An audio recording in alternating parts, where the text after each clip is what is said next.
भारत की अर्थव्यवस्था, हर दिन हजारों करोड़ का लेन देन, लेकिन इन आंकड़ों के पीछे छुपे हैं ऐसे राज जिन पर से पर्दा उठते ही पूरा देश हिल जाता है।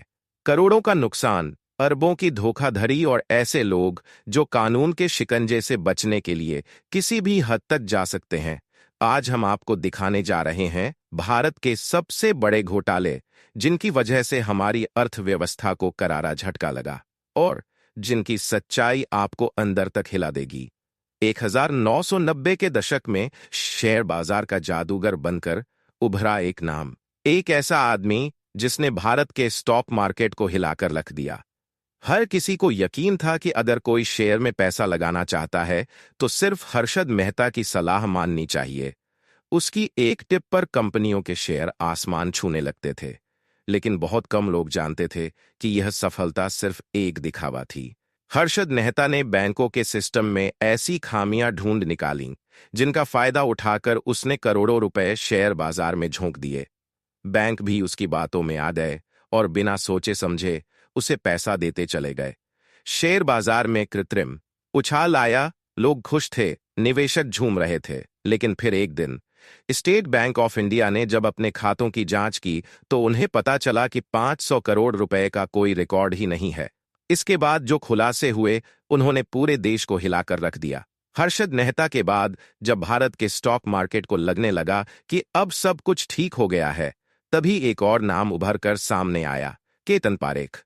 हर्षद की ही तरह केतन भी एक बड़ा खिलाड़ी था। उसका तरीका थोड़ा अलग था। के स्टॉक्स, उसने कुछ कंपनियों को चुना, उनके शेयरों को लगातार खरीदता गया और कृत्रिम रूप से उनकी कीमतें बढ़ा दी।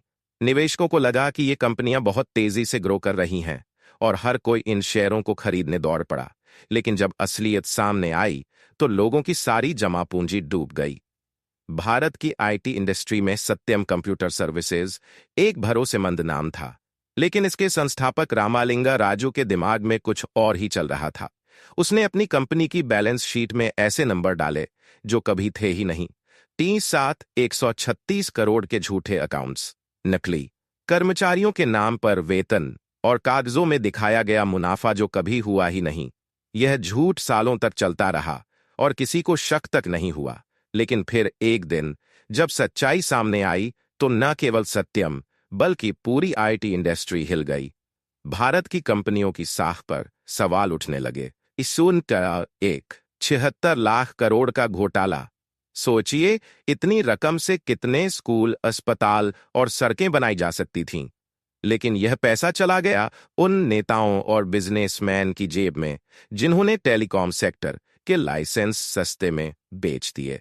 सरकार को हुआ भारी नुकसान, लेकिन असली मार पड़ी आम जनता पर। टेलीकॉम कंपनियां रातों रात बंद होने लगीं, लाखों कर्मचारियों की नौकरियां चली गईं। नीरव मोदी, जो एक समय पर दुनिया के सबसे मशहूर ज्वेलर्स में गिना जाता था, असल में एक भगोड़ा बन गया। उसने पंजाब नेशनल बैंक पीएनबी को 400 करोड़ का चूना लगा दिया। उसने बैंक के अंदर के कर्मचारियों की मदद से नकली लेटर्स ऑफ अंडरटेकिंग लू जारी करवाए और विदेशों में बैंक लोन उठाए। जब तक बैंक को इसकी भनक लगती, नीरव मोदी देश छोड़कर फरार हो चुका था।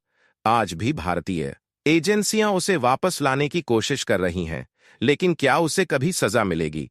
इन सभी घोटालों ने भारत की अर्थव्यवस्था को गहरी चोट दी। लाखों लोगों की मेहनत की कमाई डूब गई। क्या हम इनसे कोई सबक ले पाए हैं या फिर भविष्य में और भी बड़े घोटाले होंगे?